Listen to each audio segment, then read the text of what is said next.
Just dug out my Sega Saturn and I was about to play it. What I've got is the old aerial there.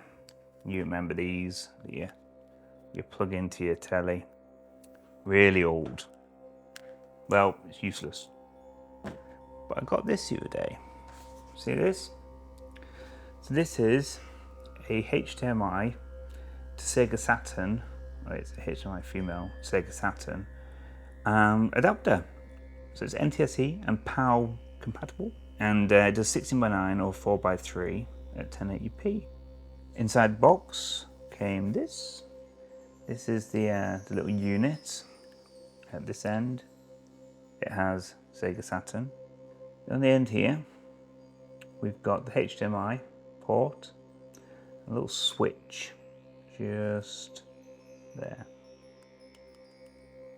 Have a quick look inside here. So we've got one page in this booklet is for English. You can pause that and have a read if you need to. So reading this book, ratio switching. In other words, a little switch on the bottom of the device.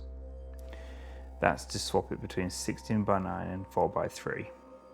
So I thought I'd play a little bit of Wipeout. Yeah. So I've got the unit. It's got a USB 2. This is to power it. It's a shame it's not USB-C. Plug HDMI into there. I've put the HDMI that was in the PS5 into the Saturn's converter and the converter into the device. The reason why I've used the HDMI from the PS5 is I know that that's all set up because I've been using it recently. So as I can see now, there is a small red light on the adapter, which means, in theory, I should bring up the device on my telly and there'll be a little arrow in a box saying that there's something going to something, and that will be the Saturn. So there you go. Click on that. Ta-da! In 4:3, as it was meant to be seen. Here we go. So it should be as simple as. Now I have not used this machine in, God, it must be like 30 years or something now. Thank goodness. So should we try it? Power? Let's see what happens. Ta-da! Old school. There we go. So English.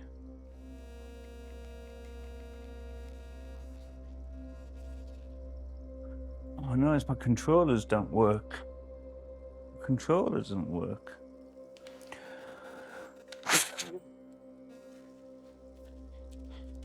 Oh, my controller. My controller doesn't work. Just been in the attic and found another controller. So I've got one, which is good. Power. All right, let's have a look. English. Ooh. Set the clock. It automatically logs in as the 1st of the 1st, 1994. Ooh.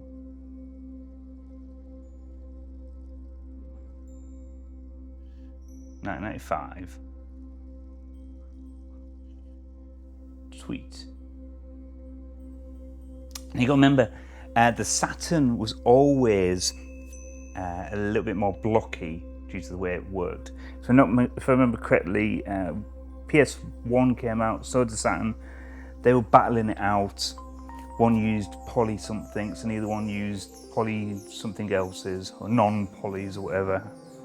So this is all squares, you see. Here we go. I need to make my picture down to game.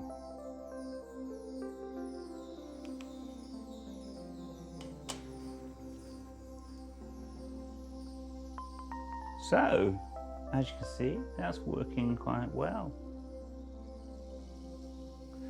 Do you remember when you'd go into Curry's or somewhere. When the machine first came out, they'd have them on display so you could play. So after school, because you didn't have one at the time, you'd go down to Comet and have a little play. Oh, there we go. I've not played this for years. I'm always a first person flyer. I can't do that whole third person flying. It says it's a 1080p upscaler, but I've got to say is you'd never really tell, would you? Because the graphics were so bad in the day, but they were good for the time, I guess. So there we go. And the adapter works well, as you just saw then. So for the price, it is a 5 out of 5. It's really good.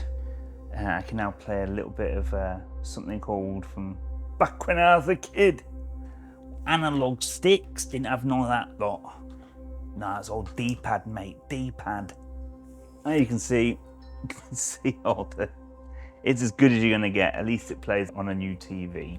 So 5 out of 5.